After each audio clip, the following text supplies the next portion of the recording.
जी अस्सलाम वालेकुम। हेलो, कैसे हैं भी आप लोग? ठीक ठाक हैं? मेरी आवाज़ आपको बिल्कुल क्लियर है? ओके जी।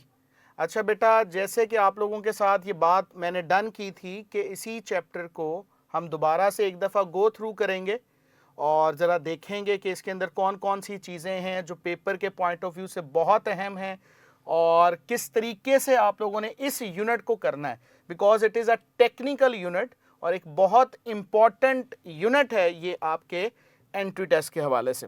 तो सबसे पहले तो बेटा जी, जो लर्निंग आउटकम है हमारे इस यूनिट के हवाले से, जिसका नाम क्या है भाई? Bio energetics. सबसे पहले तो बेटा हम इसके अंदर डिटेल में उस केमिकल प्रोसेस को पढ़ेंगे जिसके अंदर हम बायो एनर्जेटिक्स के फिनोमिना को ऑब्जर्व कर सकते हैं। प्रोडक्शन ऑफ एटीपी कैसे होती है, वो फैक्टर्स जो कि फोटोसिंथेसिस को अफेक्ट करते हैं उनको डिटेल में देखा जाएगा। फिर आप जानते हैं कि फोटोसिंथेसिस जो होता है ये दो फेजेस में होता है। One is light reaction and the other is dark reaction.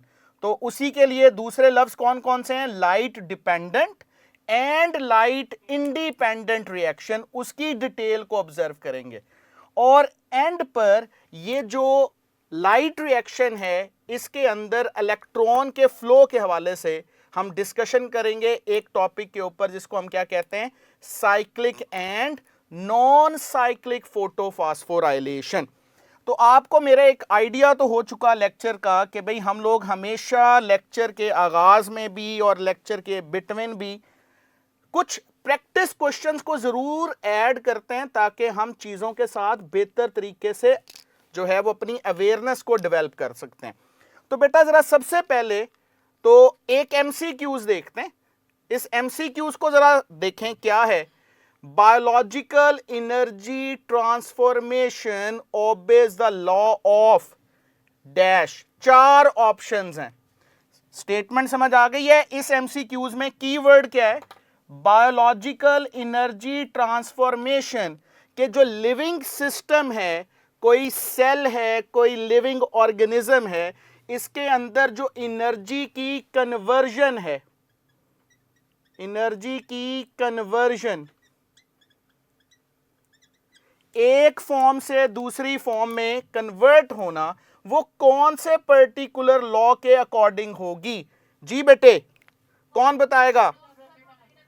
शाबाश बेटा। इन चार ऑप्शंस को देखें तो जो law of conservation of mass है वो मैटर के हवाले से बात करता है, लेकिन लॉ ऑफ थर्मोडायनेमिक्स क्या कहता है कि एनर्जी जो है वो ना तो क्रिएट की जा सकती है, ना ही उसको डिस्ट्रॉय किया जा सकता है, बट उसको एक शक्ल से, एक फॉर्म से हम दूसरी फॉर्म में कन्वर्ट कर सकते हैं और इसको हम क्या कहते हैं? Law of thermodynamics. Law of gases इसमें नहीं आंसर होगा, तो जरा देखें बी ही ऑप्शन होगी।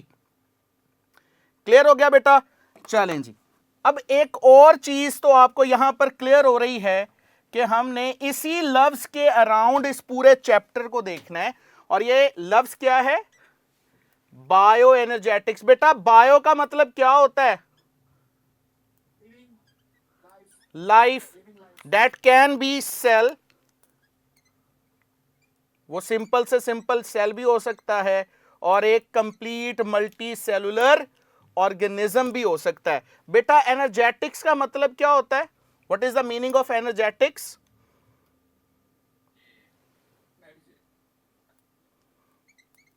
फॉर्मेशन और प्रोडक्शन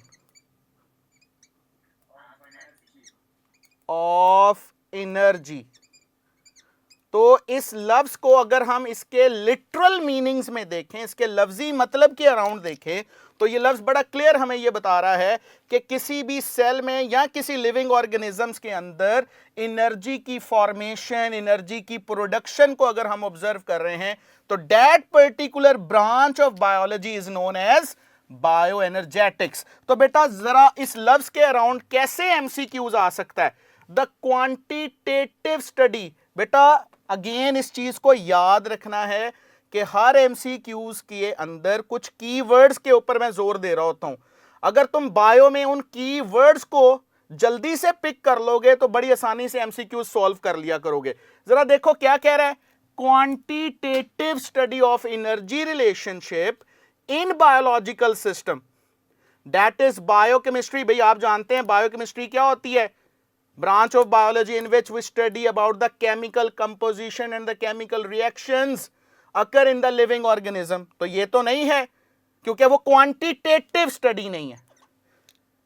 बायोकेमिस्ट्री क्वांटिटेटिव स्टडी नहीं है, वो एनालिटिकल साइंस है।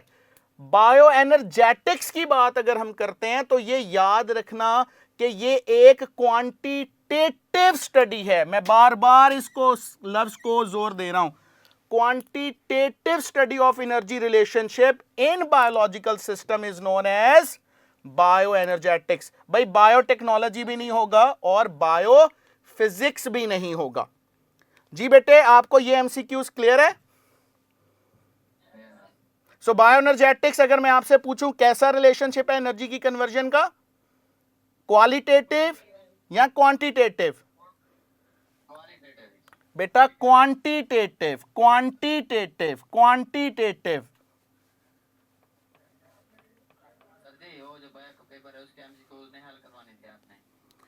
जी बेटे वो मैं आपको शेयर कर दूंगा, वो शेयर कर दूंगा क्योंकि हम 2 दिन जो है ना वो गैप में है आपके बायो के हवाले से, ठीक है? तो वो मैं उसकी रिकॉर्डिंग कर दी हुई है, वो रिकॉर्डिंग मैं आपके साथ शेयर कर दूंगा ताकि हमारा जो एसओएस है वो मजीद डिलेड ना हो, उसमें ज्यादा से ज्यादा इश्यूज ना आए। ओके जी, नेक्स्ट बेटा डेफिनेशन भी मैंने यहां पर एक दफा रिवीजन के तौर पर ऐड कर दी। बायोएनर्जेटिक्स क्या है? It is a quantitative study of energy relationship and energy convergence in biological system. और ये कौन से लॉ को फॉलो करता है? Law of thermodynamics. इसी डेफिनेशन से कैसे एमसीक्यूज बन सकते हैं वो मैंने आपको इस पॉइंट से पहले प्रैक्टिस करवा दिए। ओके भाई, जो बायोएनर्जेटिक्स है इसको अगर हम देख रहे हैं तो हमने ये बात कह दी कि लिविंग सिस्टम के अंदर जो एनर्जी ट्रांसफॉर्मेशन है उसके अराउंड हम इस टॉपिक को देखते हैं। तो बेटा आपको पता है कि लिविंग सिस्टम्स के अंदर जो सम ऑफ ऑल केमिकल रिएक्शंस हैं उनको क्या कहते हैं? मेटाबॉलिज्म। और ये जो मेटाबॉलिज्म होता है ये कितनी टाइप्स का होता है? 2 टाइप्स का होता है। एक वो होगा जिसके अंदर हम कहते हैं सिंपल मॉलिक्यूल्स कंबाइन करते हैं और कॉम्प्लेक्स मॉलिक्यूल्स बन जाते हैं, that is known as anabolism. और एक कैटाबॉलिज्म है जिसमें ब्रेकडाउन ऑफ कॉम्प्लेक्स मॉलिक्यूल्स होगी। दोनों में एक और कंपैरिजन भी आपको नजर आता है कि जो एनाबॉलिज्म होता है उसमें एनर्जी एब्जॉर्ब्ड होती है, ठीक है, और जो कैटाबॉलिज्म होता है उसके अंदर क्या होगा? एनर्जी रिलीज होगी। कोई बता सकता है भाई एग्जांपल इन दोनों के हवाले से? कोई आप लोगों ने लिविंग सिस्टम में? शाबाश बेटा जी, आपने बिल्कुल सही पॉइंट को पिक किया कि देखो बेटा photosynthesis is a very basic example जिसमें हम सिंपल मॉलिक्यूल से कॉम्प्लेक्स मॉलिक्यूल्स बनाते हैं। और respiration that is another biochemical process जो लिविंग सिस्टम में होता है जो कि कैटाबॉलिज्म से रिलेटेड है। यहां से एक एमसीक्यूज फिर से देखते हैं बेटा, the chemical link between, chemical link, अब जरा देखो फिर से क्या वर्ड है? Chemical link between catabolism and anabolism is, पहली ऑप्शन ग्रोथ है, एटीपी है, रेस्पायरेशन है या ट्रांसपायरेशन। तो क्योंकि बेटा इनमें से ना तो ग्रोथ केमिकल है ना रेस्पायरेशन ना ये, तो केमिकल लिंक या केमिकल मॉलिक्यूल जो है वो कौन सा है? एटीपी है, ठीक है। सो ये एमसीक्यूज अक्सर पेपर में आ जाता होता है कि कौन है जो केमिकल लिंक डेवलप करता है बिटवीन कैटाबॉलिज्म एंड एनाबॉलिज्म। तो बेटा आपको याद रखना है that is the energy molecule which is ATP, और इसी को आप सेल की करेंसी भी कहते हैं एनर्जी की। तो बी ऑप्शन हमारी क्या है? ठीक है। तो ये देखो मैंने एग्जाम्पल के तौर पर उस चीज को, ताकि आपके जहन में चीजें बैठा करें, डायग्राम के साथ भी उसको ऐड कर दिया है। तो आप जान रहे हैं कि भाई यहां पर दो ही केमिकल प्रोसेस के अराउंड ये पूरा चैप्टर घूम रहा है, एक फोटोसिंथेसिस और दूसरा कौन सा है, रेस्पायरेशन। भाई फोटोसिंथेसिस जो है उसमें हम क्या कर रहे हैं, एनर्जी की जो फॉर्म है, सोलर एनर्जी है, उसको एक केमिकल प्रोसेस के जरिए से कन्वर्ट करते हैं केमिकल एनर्जी में। और केमिकल एनर्जी कौन सी है, क्या बनता है उसमें, कार्बोहाइड्रेट्स या ग्लूकोज बनते हैं। और जो रेस्पायरेशन होता है उसके अंदर हम इसी ग्लूकोज की ब्रेकडाउन करते हैं और इवेंचुअली फिर से एनर्जी गेट करते हैं in the form of ATP. So you see यहां पर अगेन वो केमिकल लिंक वाली पॉइंट को मैंने मेंशन कर दिया है। और यहां पर रिलीज क्या हो रहा है, कार्बन डाइऑक्साइड और वाटर। सो ये पॉइंट बहुत इंपॉर्टेंट था जो कि केमिकल लिंक के हवाले से हमने ऐड कर दिया। सो डिटेल हम लेकर जा रहे हैं फोटोसिंथेसिस की तरफ, आहिस्ता आहिस्ता उसी पॉइंट की तरफ जो कि बायोएनर्जेटिक्स से रिलेटेड है। भाई मैंने सिंपल कर दिया इस चीज को कि फोटोसिंथेसिस एक ऐसा बायोकेमिकल प्रोसेस होता है जिसमें हम ये कह रहे होते हैं कि सोलर एनर्जी किसमें कन्वर्ट हो रही होती है, केमिकल एनर्जी में। एंड इन अदर वर्ड्स हम ये कह रहे होते हैं कि एनर्जी पुअर कंपाउंड जो होते हैं वो किसमें कन्वर्ट कर रहे होते हैं, एनर्जी रिच कंपाउंड्स के अंदर। और इसके अलावा अगर मैं यहां पर एक और चीज कर दूं, सॉरी, ये जो एनर्जी पुअर कंपाउंड्स होते हैं ये क्या हैं, कार्बन डाइऑक्साइड एंड वाटर। और ये दोनों जो हैं नेचर में कैसे होते हैं, इनऑर्गेनिक होते हैं।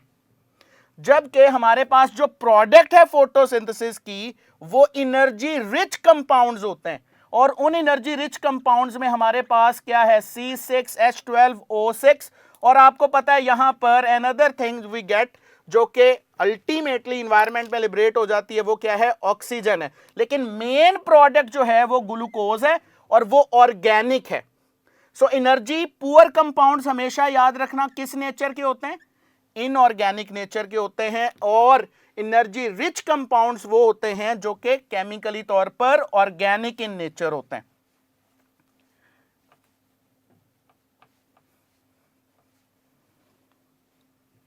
जी एमसीक्यूज चलते हैं बेटा, बार बार एमसीक्यूज के साथ टर्म्स को रिलेट करके पढ़ना ही बेस्ट वे होता है तैयारी का। जरा देखो, photosynthesis is a process in which, जरा सोच कर बताना, जल्दबाजी नहीं करनी। Oxidation of carbon dioxide occur, oxidation of water occur, reduction of carbon dioxide occur, या डी ऑप्शन जिसमें reduction of carbon dioxide and oxidation of water occur हो रही है।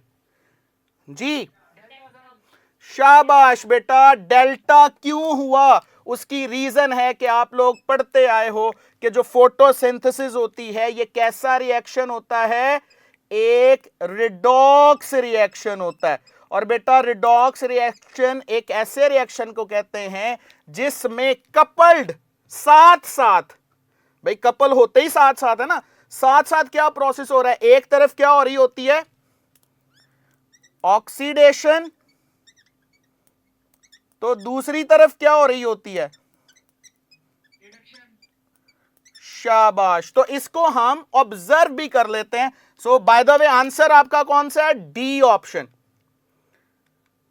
सो ये देखें आपके सामने, ये इक्वेशन है फोटोसिंथेसिस की जिसमें हमारे पास जो रिएक्टेंट हैं फोटोसिंथेसिस के वो इनऑर्गेनिक नेचर के हैं। दीज आर द रिएक्टेंट, जिसमें कार्बन डाइऑक्साइड है, दूसरी तरफ हमारे पास क्या है, वाटर। और इसके अंदर एक और भी रिएक्टेंट है, कौन है रिएक्टेंट और इस दो के अलावा,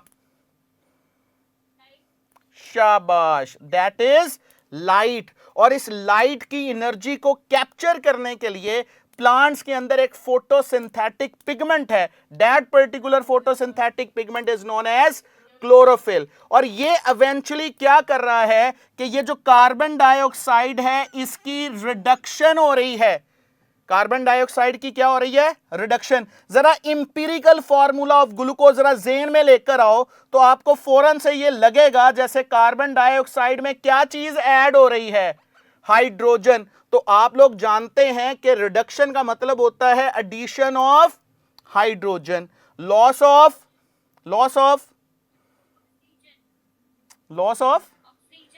ऑक्सीजन, और किस चीज का गेन, किस चीज का हो रहा होता है, इलेक्ट्रॉन का। और इन तीनों को अगर हम देखें ऑपोजिट वे में, जैसे वाटर जो है, वाटर की स्प्लिटिंग से यहां से क्या चीज आ रही है, ऑक्सीजन, और ये एनवायरमेंट में चले जाएगी और यहां पर जो स्प्लिटिंग से हाइड्रोजन आया वो बेसिकली किधर जा रहा है, कार्बन डाइऑक्साइड की रिडक्शन में इन्वॉल्व हो रहा है। सो इसी के अंदर एक तरफ क्या हो रही है, रिडक्शन, तो एक तरफ क्या हो रही है, ऑक्सीडेशन। इसी वजह से हमने इसको क्या कहा, फोटोसिंथेसिस को, कि ये एक रिडॉक्स रिएक्शन है बेटा। सो आपको ये पॉइंट क्लियर हो गया। चैलेंज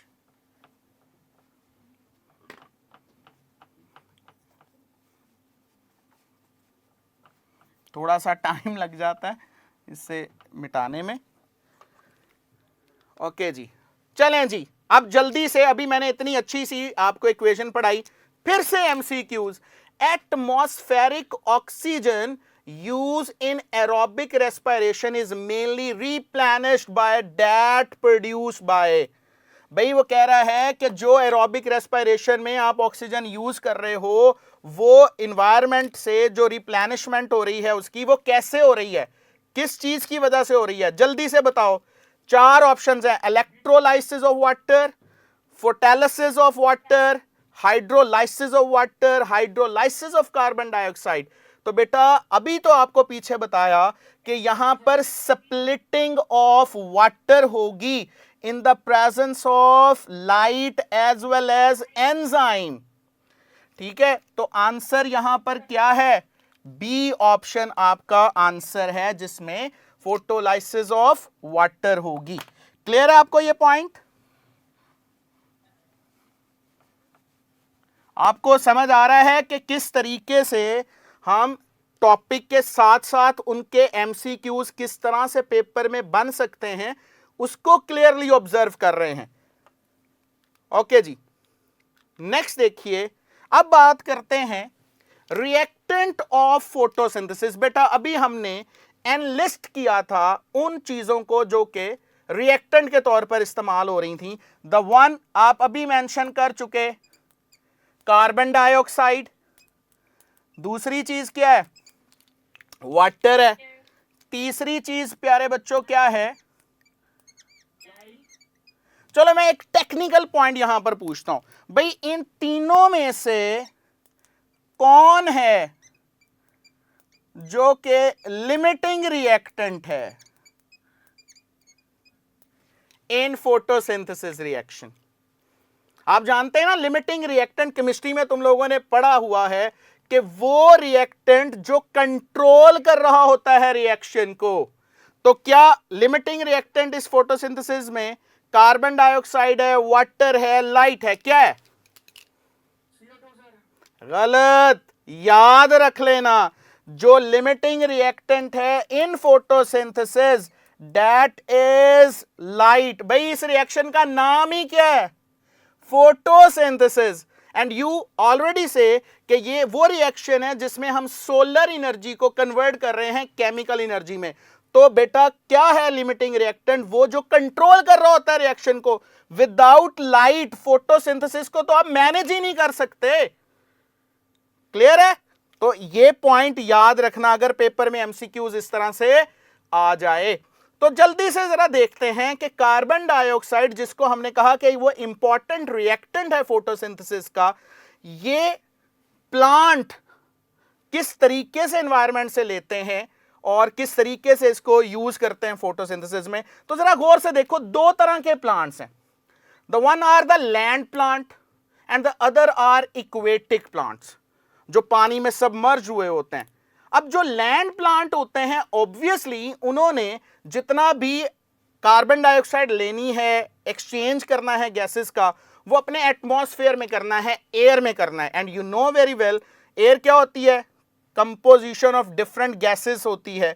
इसी में से उसने कार्बन डाइऑक्साइड को पिक करना है बाय यूजिंग द, क्या चीज होते हैं पौधों में, क्या होते हैं जिनके जरिए से ये कार्बन डाइऑक्साइड और ऑक्सीजन की लिबरेशन करेंगे।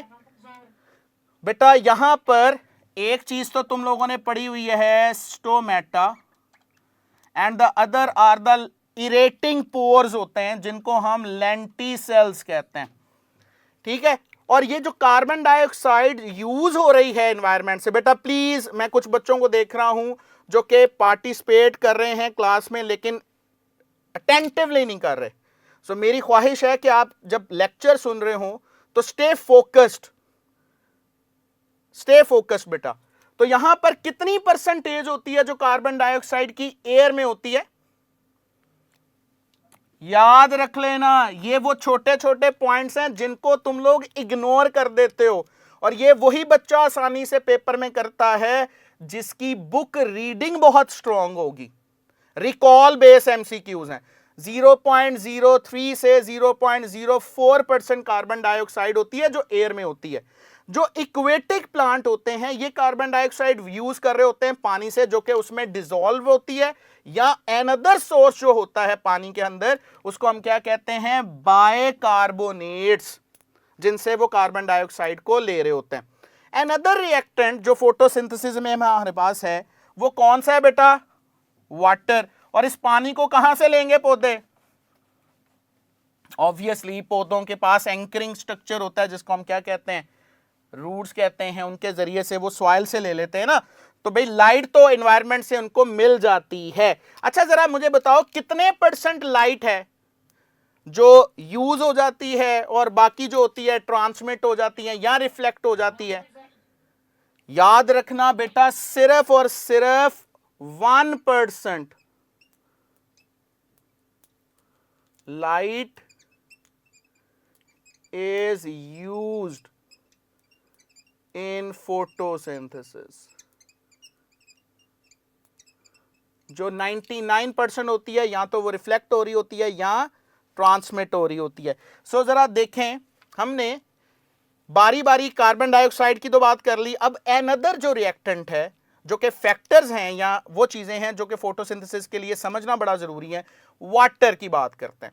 बेटा आपको पता है एक साइंटिस्ट था जिसने सबसे पहले इसके बारे में हाइपोथेसिस दिया था दैट कि पानी की ही स्प्लिटिंग से हमें एक हाइड्रोजन मिल रही है जो कि रिडक्शन ऑफ कार्बन डाइऑक्साइड में इन्वॉल्व होती है, और ये जो ऑक्सीजन प्रोड्यूस होती है एज अ बाय प्रोडक्ट ये किधर चले जाती है, एनवायरनमेंट में। उस साइंटिस्ट का नाम क्या था, 1930 के अंदर वैन नाइल ये साइंटिस्ट था जिसने सबसे पहले एक हाइपोथेसिस दिया। और इसकी बुनियाद क्या थी इस हाइपोथेसिस की, क्योंकि उसने बैक्टीरियल फोटोसिंथेसिस को इससे पहले ऑब्जर्व किया था। आप जानते हैं बैक्टीरिया में जो फोटोसिंथेसिस होती है उसमें आप लोगों ने पढ़ा हुआ है कि पानी इस्तेमाल नहीं होता, उसमें कार्बन डाइऑक्साइड के साथ एक और रिएक्टेंट की इन्वॉल्वमेंट होती है। वो कौन सी चीज होती है, हाइड्रोजन सल्फाइड।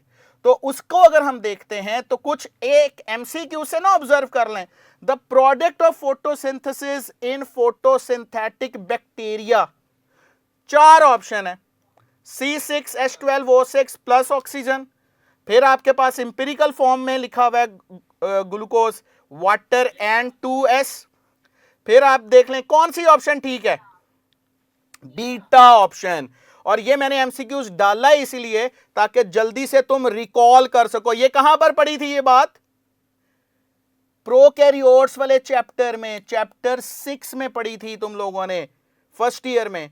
तो याद रखना चीजें चैप्टर्स में आपस में इंटरलिंक करके भी एमसीक्यूज आते हैं। जो बच्चा इसको जल्दी से सीखेगा वो बेटर परफॉर्म कर सकेगा। तो यही हाइपोथेसिस दिया ना उसने, उसका जो हाइपोथेसिस था उसकी बेस क्या थी, investigation on photosynthesis in bacteria that make carbohydrates from carbon dioxide but do not release oxygen. Clear है बेटा,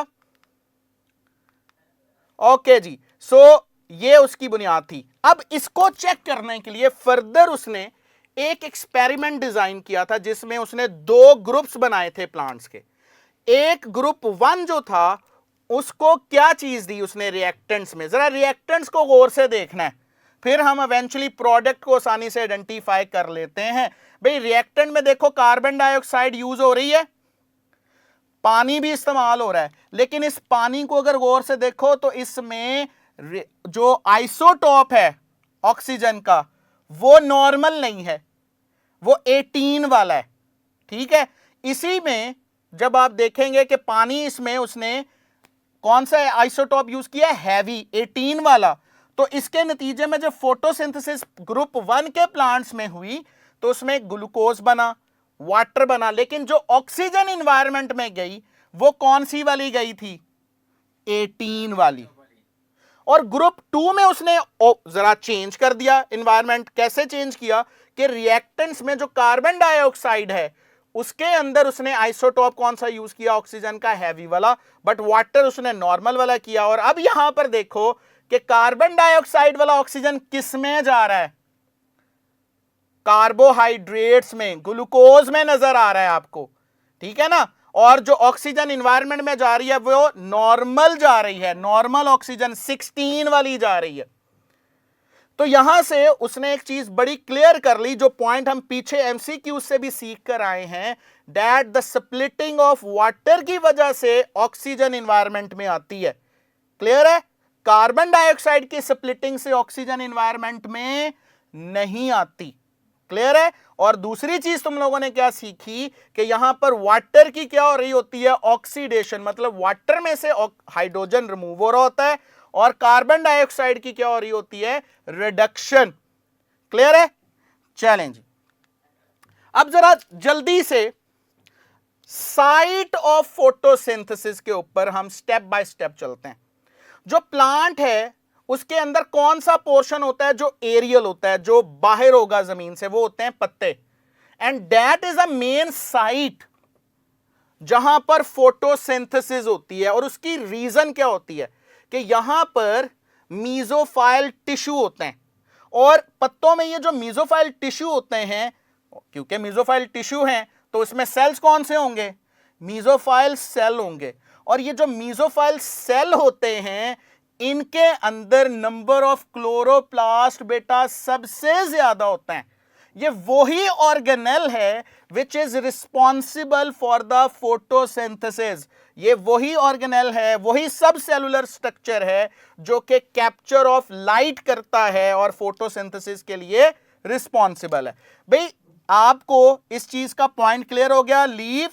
लीफ में मीजोफाइल टिश्यू ऑब्वियसली कंसिस्ट कर रहे हैं मीजोफाइल सेल्स पर। हमने मीजोफाइल सेल्स को ही क्यों टारगेट किया, बिकॉज मीजोफाइल सेल्स के अंदर ही लार्ज नंबर ऑफ क्लोरोप्लास्ट होते हैं। जरा जल्दी से क्विकली चेक करते हैं कितने हो सकते हैं क्लोरोप्लास्ट, एमसीक्यूज के जरिए से चेक करते हैं। अब आपको बिहेवियर समझ आ गया।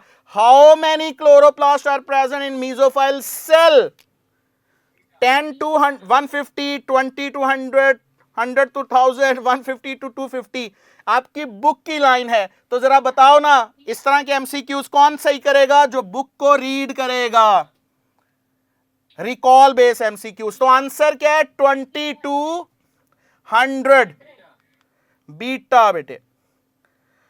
ओके जी, चलें, एक सीक्वेंस तुम्हें समझ आ गया। लीफ में मीजोफाइल टिश्यू में क्या है, मीजोफाइल सेल्स में नंबर ऑफ क्लोरोप्लास्ट। और जो क्लोरोप्लास्ट है इसके जरा स्ट्रक्चर को तो बताओ जल्दी से, जल्दी से कौन बता रहा होगा मुझे। सबसे बाहर कितनी मेम्ब्रेन्स होती हैं, 2 होती हैं, आउटर एंड इनर। और ये दोनों मेम्ब्रेन सिमिलर होती हैं, इसी वजह से दोनों मेम्ब्रेन्स जो सिमिलर होती हैं उनको हम क्या लफ्ज कहते हैं, एनवेलप। इस बात को पल्ले से बांध कर रखना है, ठीक है, मिस नहीं करना। क्या चीज कह रहा हूं कि आउटर और इनर मेम्ब्रेन अगर दोनों अपीयरेंस में सेम, तो ये क्या चीज बन गई, एनवेलप। और इसके अंदर क्या चीज मौजूद होती है, स्ट्रोमा। ओके, इसके अलावा यहां पर आपको जरा बिल्डिंग की तरह के स्ट्रक्चर्स नजर आ रहे हैं, क्वाइन लाइक स्ट्रक्चर्स नजर आ रहे हैं जो एक दूसरे के ऊपर पाइल अप हैं, स्टैक लगे हुए, उनके ढेर लगे हुए। तो जरा गौर से बताओ, इनको एक सिंगल स्टैक को जो इस तरह से नजर आ रहा है, दैट इज ग्रैनम, और जब बहुत सारे देखोगे तो दैट इज ग्रैना। क्लियर है? और ये आपस में इंटरकनेक्टेड भी होते हैं with the help of intergranum. Clear है बेटा? ये देखो, ये जो ग्रैनम है इसमें ये जो क्वाइन लाइक स्ट्रक्चर्स हैं, इन क्वाइन लाइक स्ट्रक्चर्स को क्या कहते हैं? शाबाश। तो मैं एक सिंगल थैलाकॉइड यहां पर बना लूं? Okay, so this is the thylakoid. अब इस थैलाकॉइड को देखो तो इसके पास बाहर ये मेम्ब्रेन है और इसके अंदर ये जो स्पेस होती है इसको क्या कहते हैं? Thylakoid lumen. ल्यूमन कहते हैं स्पेस को है। अब ये जो थैलाकॉइड की मेम्ब्रेन होती है यही वो साइट है। जरा गौर से देखो, मैंने इसी थैलाकॉइड को जरा मैग्नीफाई करके दिखा दिया है तो आपको नजर आ रहा होगा यहां पर क्या मौजूद होते हैं भाई। थैलाकॉइड जो होती है, फिर उसी की मेम्ब्रेन में क्या चीज मौजूद है? बहुत इंपॉर्टेंट पॉइंट है। क्या मौजूद होते हैं? Photo system. क्या मौजूद होते हैं? तो जरा एक दफा मेरे साथ इस चीज को रिकॉल कर लेंगे। लीफ में मीजोफाइल टिश्यू, मीजोफाइल टिश्यू से ऊपर लाइट पड़ी तो मीजोफाइल सेल पर पड़ रही है, मीजोफाइल सेल पर अगर पड़ रही है तो क्लोरोप्लास्ट तक जा रही है, क्लोरोप्लास्ट पर अगर जा रही है तो ग्रैनम पर पड़ रही है, ग्रैनम पर पड़ रही है तो इवेंचुअली थैलाकॉइड, और थैलाकॉइड की मेम्ब्रेन में ही सिस्टम मौजूद है जिसने सोलर एनर्जी को कैप्चर करना है और उसको कन्वर्ट करना है किसके अंदर? केमिकल एनर्जी के अंदर। अब तो नहीं ना भूलेंगे ये पॉइंट्स, हम भूलने देंगे ही नहीं आपको। ओके जी, सो भाई कितने फोटो सिस्टम होते हैं बाय द वे? ओके भाई, गुड। सो इवेंचुअली हम चले गए हैं फोटो सिस्टम। यहां पर मैं बहुत ज्यादा डिटेल में नहीं लेकर जाऊंगा इस वाली जगह पर। फोटो सिस्टम सिर्फ उतनी बात जितनी आप लोगों ने इस टॉपिक के साथ सिंक्रोनाइज करनी है, अभी जो पीछे बात की है। तो भाई photo system, these are the system जो लाइट गैदरिंग सिस्टम्स के ऊपर मुश्तमिल होते हैं या लाइट को कैप्चर करते हैं फिर उसको कन्वर्ट करते हैं। कैसे करते हैं? फोटो सिस्टम जो होते हैं उसमें फोटोसिंथेटिक पिगमेंट्स होते हैं जो कि लाइट को गैदर करते हैं। देखो मैं लफ्ज क्या कर रहा हूं, जैसे सोलर प्लेट्स होती हैं ना, वो लाइट को गैदर करती हैं, इसी तरह ये फोटो सिस्टम है। इसके दो हिस्से हैं, एक है antenna complex and the other is reaction centre. बेटा जो एंटीना कॉम्प्लेक्स होता है इसमें क्या मौजूद होते हैं? Photosynthetic pigments and variety of photosynthetic pigments which can even broaden the spectrum of light absorption. One is the main pigment जो कि क्लोरोफिल है, other are the accessory pigments जिनकी डिटेल आगे पढ़ेंगे। मैंने लफ्ज क्या बोला? एंटीना कॉम्प्लेक्स में फोटोसिंथेटिक पिगमेंट्स हैं जो ब्रॉडन करते हैं, एबिलिटी को बढ़ाते हैं प्लांट की कि वो ज्यादा से ज्यादा लाइट को कैप्चर करे। और इवेंचुअली दूसरी चीज क्या है? रिएक्शन सेंटर है जिसमें मेन पिगमेंट पड़ा हुआ है क्लोरोफिल ए। इसके अलावा क्या होता है? प्राइमरी इलेक्ट्रॉन एक्सेप्टर, क्योंकि अब क्लोरोफिल ने जब ऑक्सीडाइज होना है लाइट एनर्जी मिलने पर तो उससे फोटो एक्साइटेड इलेक्ट्रॉन आना है और उस फोटो एक्साइटेड इलेक्ट्रॉन को हमने शिफ्ट करना है हाई एनर्जी स्टेट से लो एनर्जी स्टेट में with the help of electron transport chain, जो कि इलेक्ट्रॉन के रिलेटेड प्रोटीन्स होती हैं जो शिफ्टिंग कर सकती हैं इलेक्ट्रॉन्स को। क्लियर है बेटा आपको ये पॉइंट्स? जी सॉरी बेटे, okay. So reaction center, another thing which is related to the photosystem. And how many types of the photosystem? यहां पर थोड़ी सी बात उससे रिलेटेड भी करके चलते हैं। One type and photosystem type 2। जो फोटोसिस्टम 1 होता है वो P700 भी उसको कहते हैं, एंड फोटो सिस्टम 2 जो होता है उसको P680 भी कहते हैं, बिकॉज इन दोनों में जो लाइट को एब्जॉर्ब करने की एबिलिटी है वो डिफरेंट होती है। P700 को कौन ज्यादा एब्जॉर्ब करेगा? Photo system 1, and photo system 2 जो होता है वो 680 नैनोमीटर की वेवलेंथ की जो लाइट है उसको एब्जॉर्ब कर रहा होता है। चलें अब बात करते हैं डिटेल में, बहुत इंपॉर्टेंट चीज, क्योंकि मैं बार बार रिलेट कर रहा हूं कि भाई जो थैलाकॉइड मेम्ब्रेन है उसके अंदर क्या मौजूद होते हैं? फोटोसिंथेटिक पिगमेंट्स होते हैं, और इन्हीं में वो चीज लाइट वर्क ही उसी वक्त करेगी जब इसमें क्लोरोफिल या क्लोरोप्लास्ट है वो लाइट को एब्जॉर्ब कर सकेगा। So light can work in chloroplast if it is absorbed. बहुत इंपॉर्टेंट पॉइंट है, लाइट उसी वक्त काम करेगी क्लोरोप्लास्ट में अगर एब्जॉर्ब होगी, और अगर एब्जॉर्ब हुई नहीं, ट्रांसमिट हो गई या रिफ्लेक्ट होगी, तो क्या फर्दर प्रोसेस हो सकेगा? नहीं हो सकता। सो लेट, इसमें बहुत इंपॉर्टेंट लाइन ये थी। ओके भाई, पिगमेंट्स कलर्स को कहते हैं और ये केमिकल नेचर के होते हैं। जरा मुझे बताएंगे कि ये जो पिगमेंट्स हैं पौधों में, ये जो कलर्स हैं, इनकी केमिकल कंपोजिशन क्या होती है? Either they are protein in nature और they are lipids in nature. हाँ, यस, एक पिगमेंट है जो कि प्रोटीन इन नेचर होता है। जरा बताओ वो कौन सा होता है? वो इंसानों में होता है, हमारी आंख में होता है। तुम लोगों ने ऑप्शन पढ़ा होगा, वो प्रोटीन इन नेचर होता है। लेकिन ये जो बाकी पिगमेंट्स पौधों में होते हैं, याद रखना ये लिपिड्स इन नेचर होते हैं। आप लोगों ने कलर ब्लाइंडनेस पढ़ा होगा ना, तो उसमें जीन्स है और वो कौन सी प्रोटीन होती है जो कि लाइट के हवाले से इंपॉर्टेंट है? ऑप्शन। वो प्रोटीन इन नेचर है और वो पौधों में नहीं है।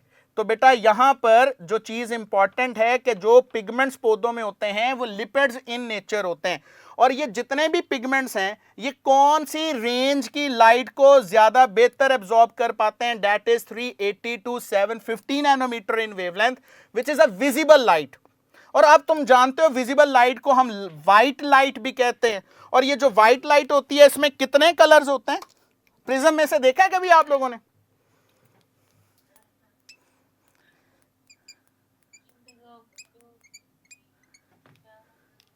ये लफ्ज आप लोगों ने पढ़ा हुआ है, विब गॉयर। ये देखो, वी स्टैंड फॉर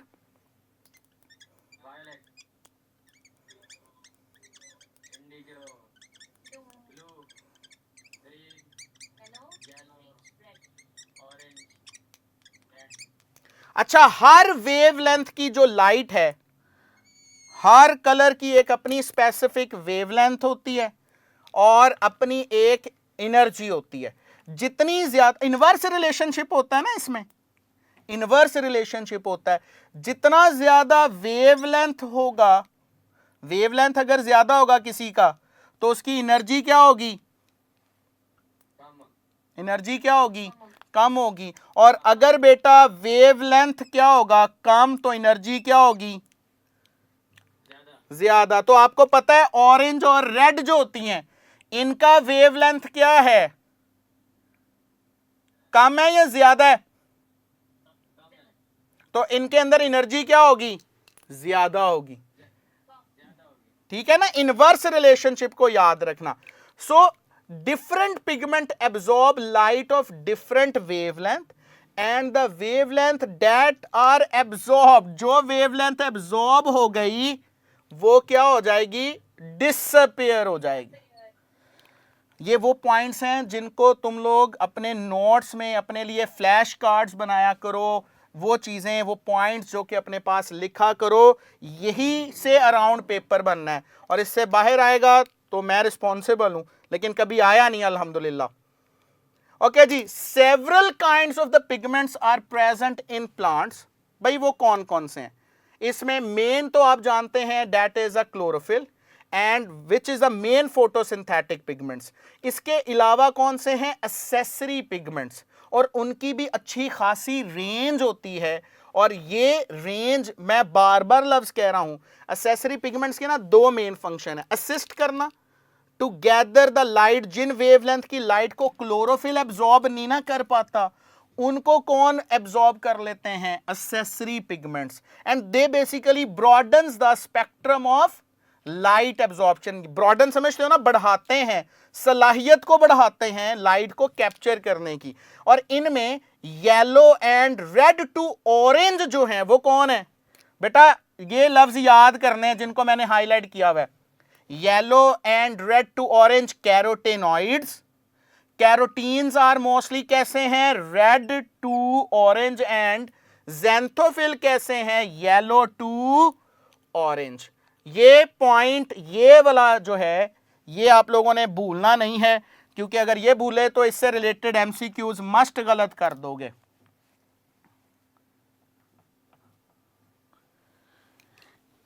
चलें, क्लोरोफिल जो है that is a main photosynthetic pigment. और जो क्लोरोफिल होता है, मैंने अभी आपको पीछे बताया भी बेटा, ये वो पिगमेंट है जिसकी नेचर क्या होगी, लिपिड्स। तो आप लोगों ने चैप्टर 2 में फिर से देखो, concept comes from the chapter 2 जो कि बायोलॉजिकल मॉलिक्यूल का है, उसमें तुम लोगों ने पढ़ा था जो लिपिड्स होती हैं वो वाटर सॉल्युबल नहीं होती, वो किसमें सॉल्युबल होती हैं, ऑर्गेनिक सॉल्वेंट्स के अंदर। और वो कौन कौन से हैं, कार्बन टेट्राक्लोराइड है, अल्कोहल है, इनमें एब्जॉर्ब हो जाएगा। सो ये वही बच्चा ज़हन में रखेगा ना जिसने पिगमेंट्स को कौन सी नेचर का समझा होगा, लिपिड्स का, इसीलिए मैंने उसको क्लिक करवाया, ठीक है ना। सो ऑर्गेनिक सॉल्वेंट्स के अंदर है। ओके भाई, क्लोरोफिल क्योंकि मेन पिगमेंट है, तो हमें ये चीज एमसीक्यूज के पॉइंट ऑफ व्यू से जरूर याद करनी है कि क्लोरोफिल मेनली कौन सी वेवलेंथ को एब्जॉर्ब करता है, इन 7 में से कौन सी ऐसी हैं जिनको वो लीस्ट एब्जॉर्ब कर रहा होता है।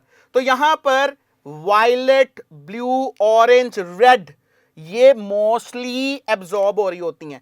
और सबसे ज्यादा जो फोटोसिंथेसिस हमें ऑब्जर्व करने को मिलता है वो 2 रेंज की लाइट्स में ज्यादा नजर आता है, जो सबसे ज्यादा फेवरेबल है। कोई बताएगा कौन सी 2 लाइट्स हैं इनमें से भी जो सबसे ज्यादा फेवरेबल हैं? शाबाश। और ये मेरी बेटी ने इसलिए जल्दी से बता दिया क्योंकि इस बेटी ने जरूर बुक से पढ़ा होगा कि आपने आगे जाकर देखना है कि हमारे पास 2 पीक्स मिलती हैं एब्जॉर्प्शन स्पेक्ट्रम के अंदर और एक्शन स्पेक्ट्रम से रिलेटेड भी, सॉरी एक्शन स्पेक्ट्रम में, कि ब्लू के अंदर 430 नैनोमीटर और रेड की 670 नैनोमीटर पर सबसे बड़ी पीक्स आती हैं।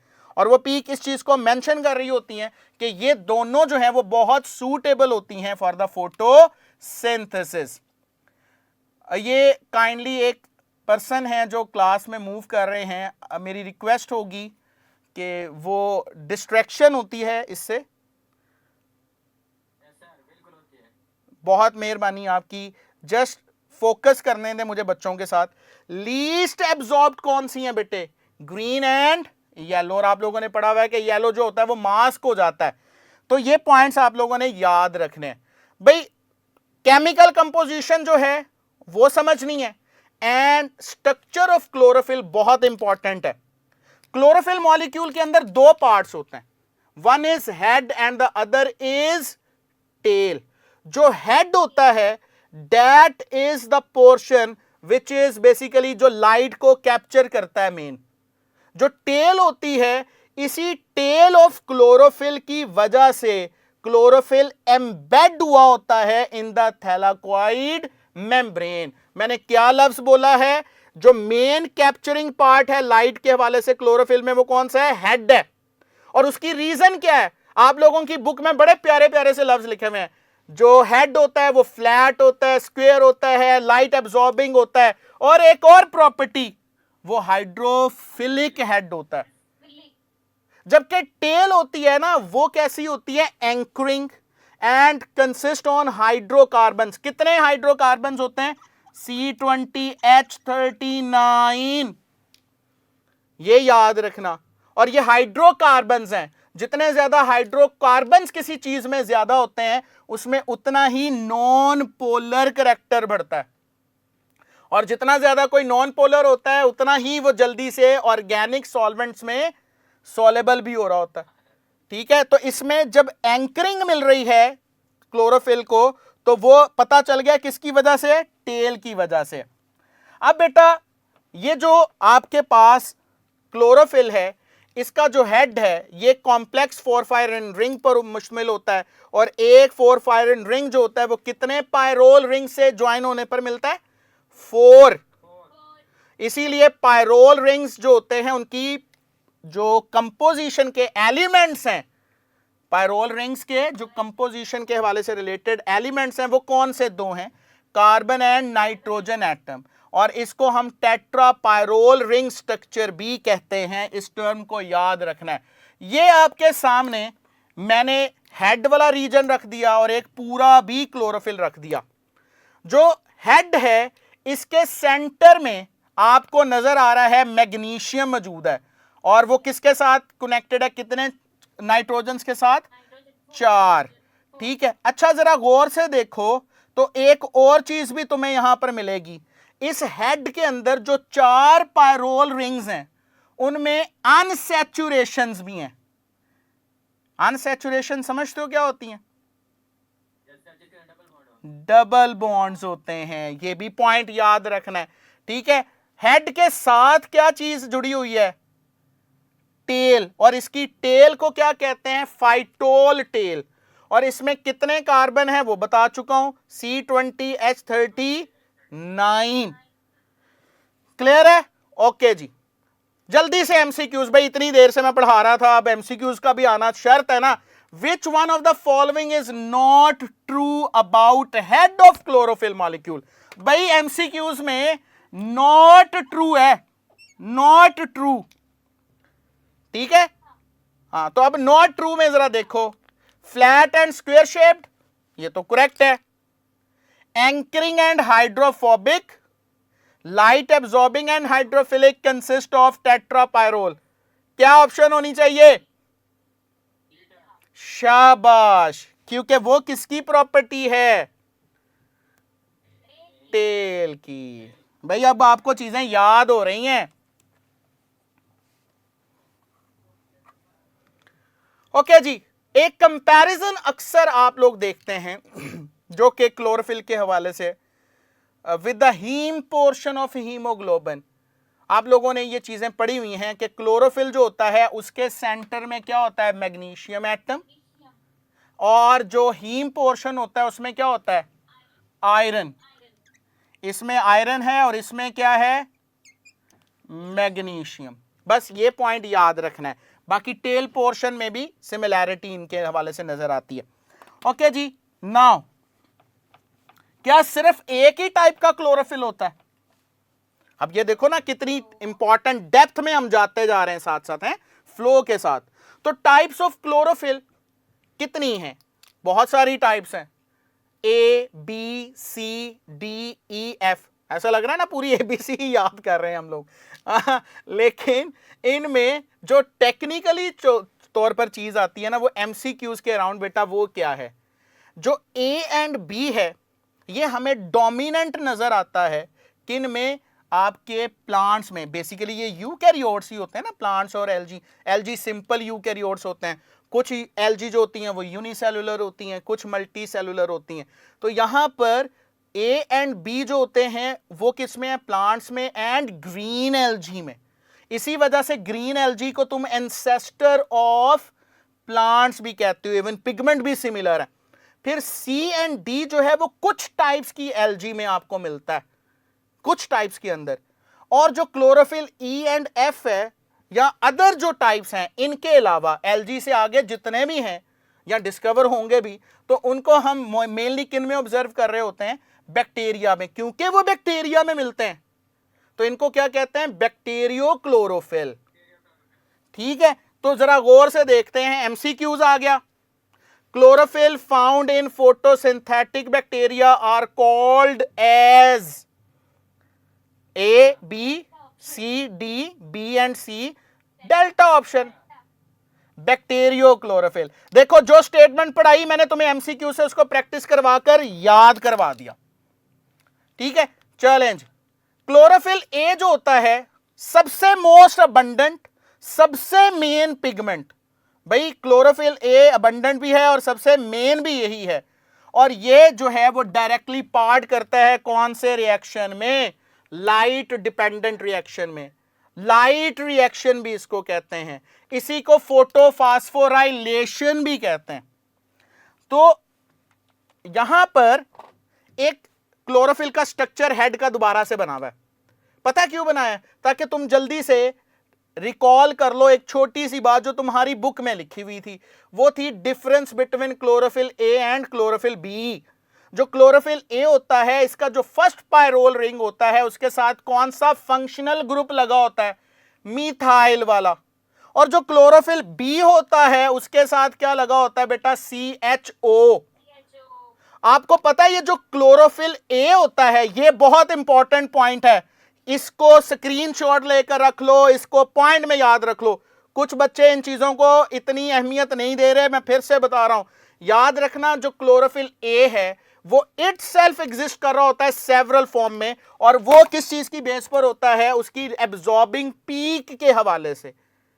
Chlorophyll A it self exist at several form, differing slightly in their red absorbing peaks। ये देखो यहां से रेड लाइट शुरू होती है, 670, 680, 690 और 700। इसका मकसद पता है क्या है? ताकि ज्यादा से ज्यादा लाइट रेड वेवलेंथ की कैप्चर की जा सके, और इसी वजह से वो थोड़े थोड़े से वेवलेंथ के साथ डिफरेंस में भी अवेलेबल होता है।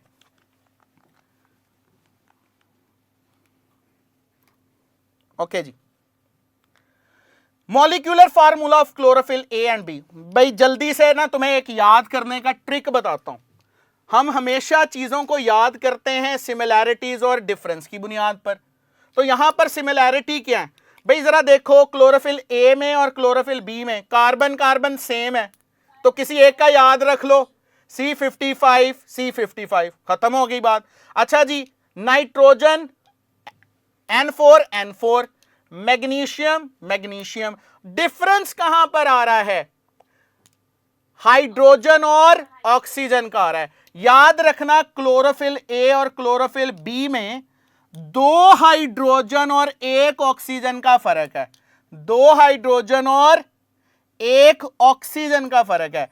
क्लोरोफिल ए में 2 हाइड्रोजन ज्यादा होते हैं और क्लोरोफिल बी में 1 ऑक्सीजन ज्यादा होता है। मैं फिर से रिपीट कर रहा हूं, मैंने पानी नहीं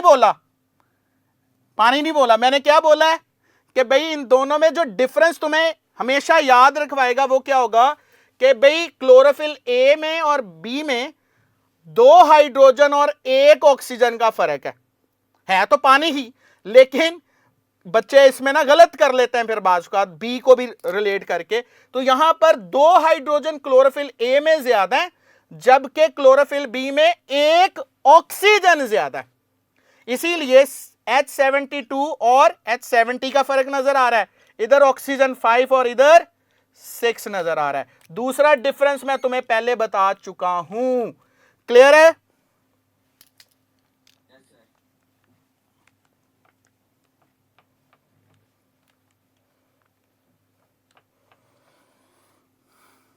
ओके जी, रोल ऑफ कैरोटेनॉइड्स आपको जल्दी से रिकॉल करवा देता हूं। इनका मेन मकसद होता है कि ये इंसेक्ट्स को, बर्ड्स को और एनिमल्स को जो है उनके हवाले से अट्रैक्शन का सबब बनते हैं, क्योंकि डिफरेंट कलर्स होते हैं ना, तो इसलिए इनके अंदर ये पॉइंट्स याद रखना। एसेसरी पिगमेंट्स का एक काम तो बता चुका था, ब्रॉडन्स करना स्पेक्ट्रम ऑफ लाइट एब्जॉर्प्शन को, और दूसरा इंटेंस लाइट को डायरेक्ट मुंतकिल ना होने देना क्लोरोफिल ए तक। डायरेक्ट इंटेंस लाइट को नहीं भेजना, क्योंकि क्लोरोफिल ए जो है वो मेन पिगमेंट है, अगर उसको इंटेंस लाइट मिलेगी तो वो सही काम नहीं कर सकेगा। तो इसमें ये भी रोल है, और इसी तरह हमारी आईज में भी होते हैं जो कि प्रोटेक्शन दे रहे होते हैं।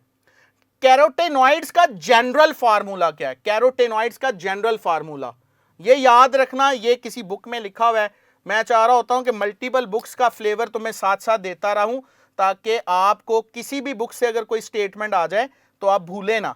जो कैरोटेनॉइड्स होते हैं इनका जनरल फार्मूला होता है C40H56 and they are terpenoids lipids. And you know very well जो टर्पेनॉइड्स हैं ये कॉम्प्लेक्स लिपिड्स होती हैं और ये पॉलीमर लिपिड्स भी होती हैं, इनको हम पॉलीमर लिपिड्स भी कहते हैं। और उसके अंदर सेम रिपीटिंग यूनिट, टर्पेनॉइड्स में same repeating units in different ways में मिलता है, और इसमें भी कंडेंसेशन रिएक्शन होता है। अगेन टच कहां से आ रहा है इस चीज के अंदर? चैप्टर 2 का, और उसको क्या कहते हैं, आइसोप्रीनॉइड, C5H8 उसका जनरल फार्मूला होता है मॉलिक्यूलर। तो yellow, orange, red and brown pigments में ये रेंज कर रहे होते हैं। स्ट्रांगली एब्जॉर्ब कौन सी वेवलेंथ को करते हैं, ब्लू, वायलेट एंड रेंज इसकी कौन सी है, ब्लू वायलेट रेंज, जिसको ये ज्यादा एब्जॉर्ब कर रहे होते हैं। और ये आपको और भी कहां पर मिलेंगे, गिरे हुए पत्तों में जो खिजा में गिरते हैं, फ्रूट्स में एंड फ्लावर्स में मिलते हैं।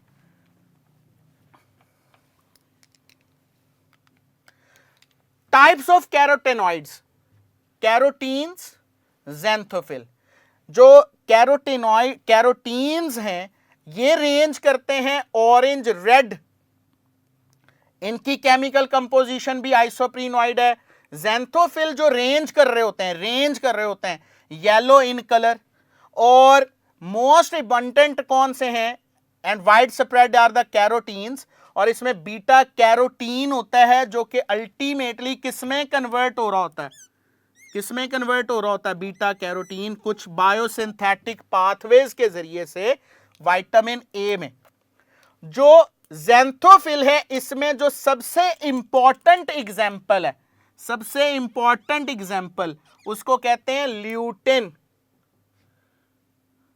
ल्यूटिन जो है ये रिस्पॉन्सिबल होती है for yellow colour of autumn leaves, जो आपके हैं उनके हवाले से रिस्पॉन्सिबल होती है। ये याद रख लेना, ये एग्जाम्पल, ठीक है। और ज़ियाज़ैंथिन भी होती है एक और, लेकिन इतनी डेप्थ में आपकी बुक जाती नहीं है, इसलिए हम उधर जाएंगे भी नहीं।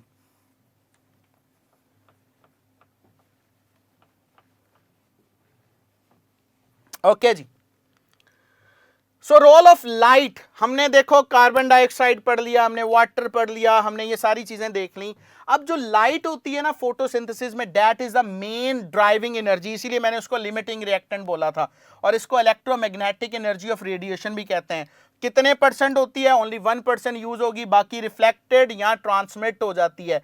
सबसे इंपॉर्टेंट रेंज कौन सी होती है, 380 to 750 नैनोमीटर वाली, जिसको हम विजिबल रेंज कहते हैं। आप लोगों ने 2 ग्राफ पढ़े हुए, एब्जॉर्प्शन स्पेक्ट्रम ग्राफ देखा है और एक्शन स्पेक्ट्रम। जो एब्जॉर्प्शन स्पेक्ट्रम है वो किसके हवाले से है, कौन से पिगमेंट के हवाले से है, क्लोरोफिल के हवाले से।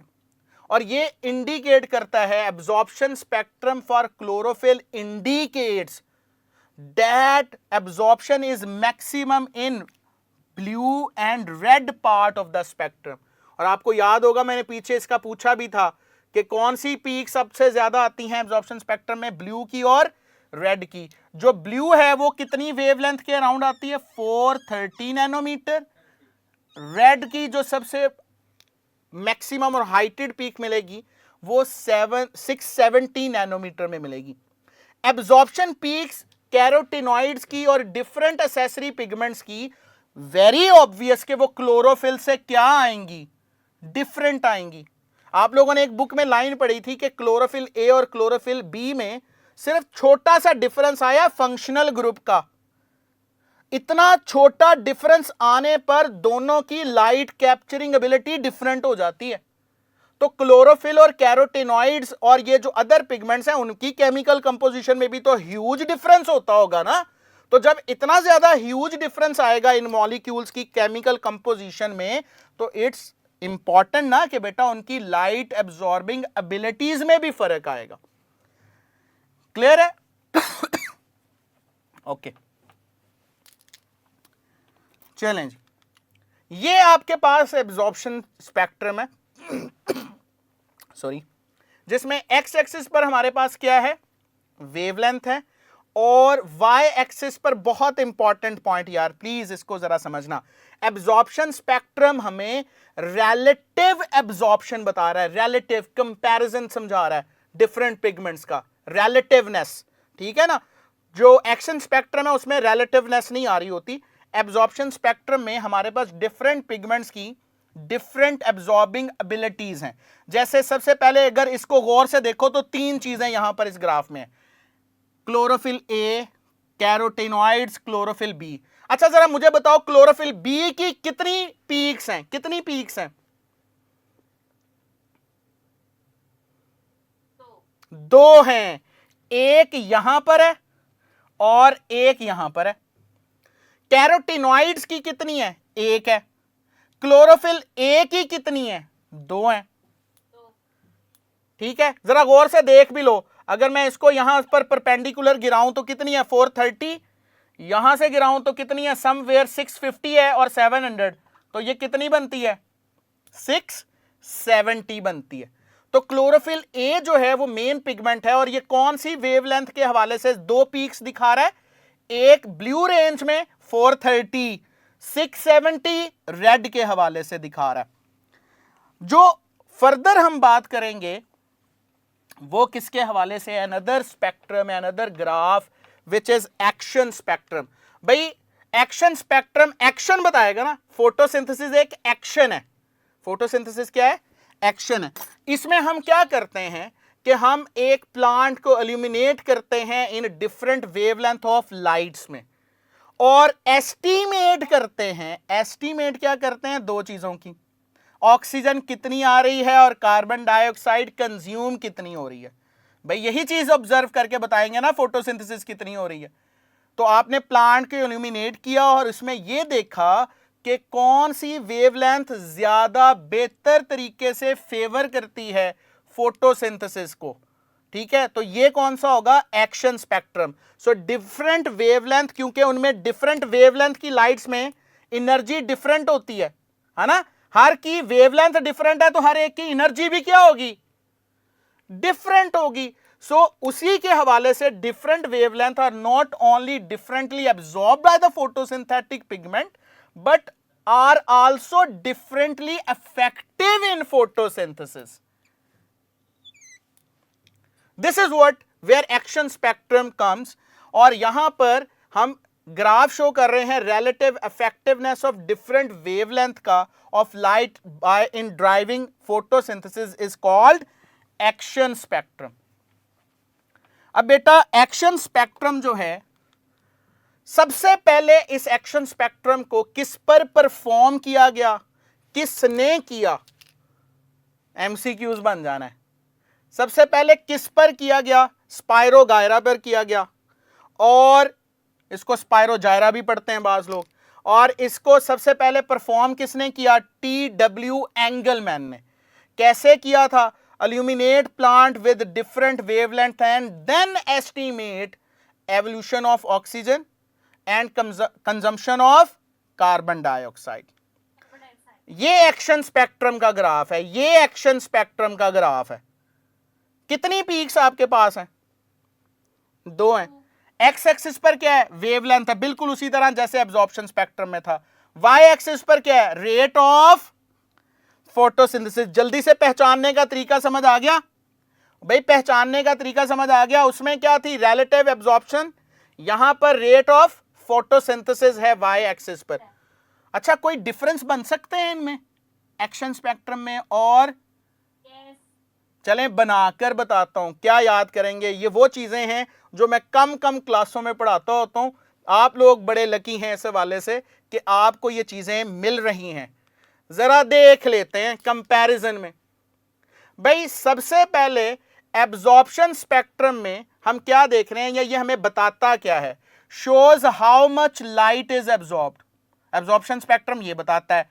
एक्शन स्पेक्ट्रम क्या बताता है? Show relative effectiveness of colour in photosynthesis. Relative effectiveness, भाई ये भूलना नहीं है एक्शन स्पेक्ट्रम क्या बता रहा है। जो एब्जॉर्प्शन स्पेक्ट्रम है वो कौन कौन से पिगमेंट्स के हवाले से देखा था? ये देखो, फिर से देख लो। तीन तो दिखाए थे ना, तो जरा देख लो, यहां पर मेंशन भी किया हुआ है chlorophyll A, B and carotenoids etcetera. जबकि एक्शन स्पेक्ट्रम सिर्फ कौन शो कर रहा है? Only chlorophyll A. अच्छा, इसमें जो मेन डिफरेंस है वो मैंने एक और मेंशन किया हुआ है। Peaks in absorption spectrum graph are low and narrow. Peaks जो होती हैं, अगर आप एब्जॉर्प्शन स्पेक्ट्रम की देखें तो वो कैसी है? नैरो है। इनमें जरा देखो, नैरोनेस है ना पीक में, ठीक है ना, एंड लो भी है नीचे पर जाकर। अब जरा, और ये बिल्कुल बॉटम की तरफ भी जा रही हैं कुछ इनमें, लेकिन एक्शन स्पेक्ट्रम में क्या है, स्पेक्ट्रम के अंदर जो पीक्स हैं वो हाई हैं, जबकि वैली उसमें क्या है, नैरो है। एब्जॉर्प्शन स्पेक्ट्रम में वैली क्या है, वाइड है। ये देखो फिर से, वैली यहां पर क्या है, वाइड है। भाई वैली क्या है, वाइड है ना यहां पर, और इसमें क्या है, वैली नैरो है as compare to this, sorry actions. Okay, clear हो गई ये बातें।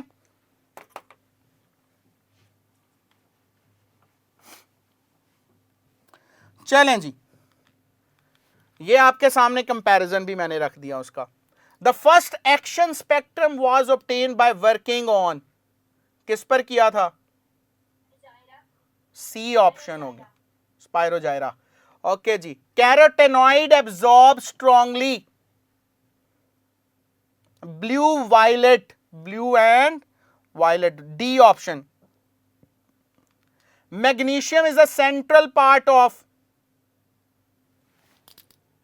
किसका सेंट्रल पार्ट है, for fire and drink. Which one is correct sequence of energy transfer in photosynthetic pigment, जरा सोचकर बताना, जल्दबाजी नहीं करनी। चारों ऑप्शंस हैं तुम्हारे पास, नजर आ रही हैं ऑप्शंस, मैं पढ़ देता हूं। ओके जी, सबसे पहले कैरोटेनॉइड्स, फिर chlorophyll B and eventually the main pigment chlorophyll A, B option. Reaction of photosynthesis consist on, कितनी फेजेस पर होता है, फोटोसिंथेसिस की कितनी फेजेस होती हैं जी, कहां लिखें। एक तो बेटा याद रखना जिसको आप क्या कहते हो, लाइट रिएक्शन। दूसरा कौन सा होता है जिसको आप आसान से लफ्जों में क्या कहते हैं, डार्क रिएक्शन। यही दो फेजेस होती है ना, लाइट रिएक्शन और डार्क रिएक्शन। लाइट रिएक्शन को लाइट डिपेंडेंट रिएक्शन भी कहते हैं क्योंकि उसमें डायरेक्ट लाइट एनर्जी इन्वॉल्व होगी और वो कन्वर्ट होगी थैलाकोइड मेम्ब्रेन में एटीपी और एनएडीपीएच में। डार्क रिएक्शन जिसको केल्विन साइकिल कहते हैं, ठीक है। लाइट रिएक्शन कहां पर होता है, थैलाकोइड या ग्रेना में, और डार्क रिएक्शन किधर हो रहा होता है, स्ट्रोमा में, जहां पर इस डार्क रिएक्शन को करने से रिलेटेड तमाम एंजाइम्स अवेलेबल होते हैं। अच्छा जरा बताओ, क्लोरोप्लास्ट सेल्फ रेप्लिकेटिंग होता है जी, क्यों होता है,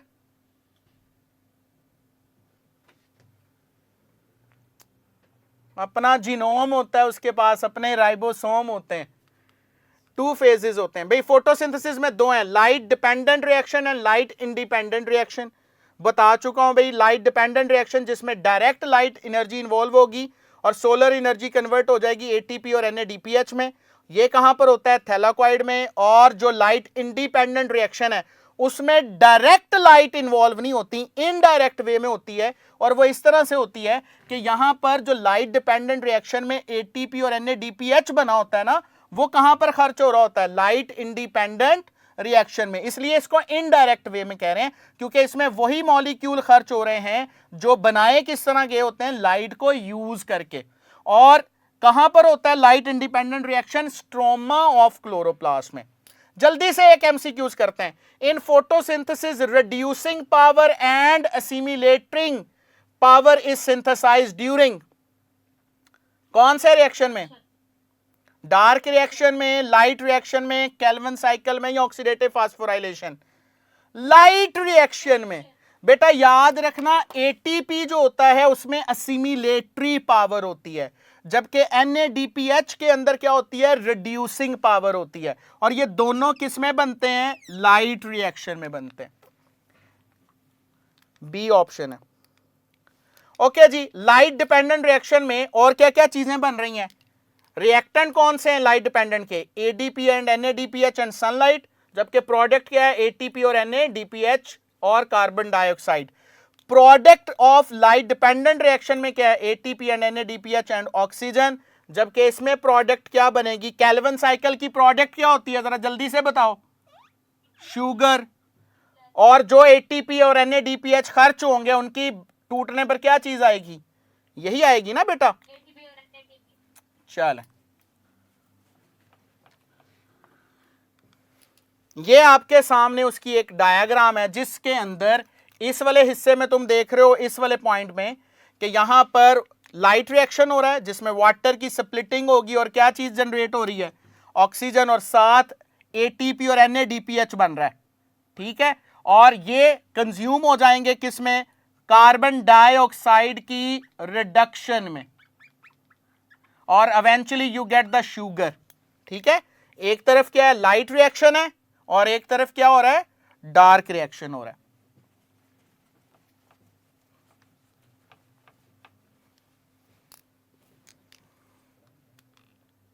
भाई फोटो सिस्टम्स के अंदर आपके पास ये पॉइंट्स हैं, इनको बेटा मैं इंशाल्लाह नेक्स्ट लेकर चलूंगा। यहां तक पॉइंट्स क्लियर हैं आपको, ये अगला हमारी चीजें होंगी।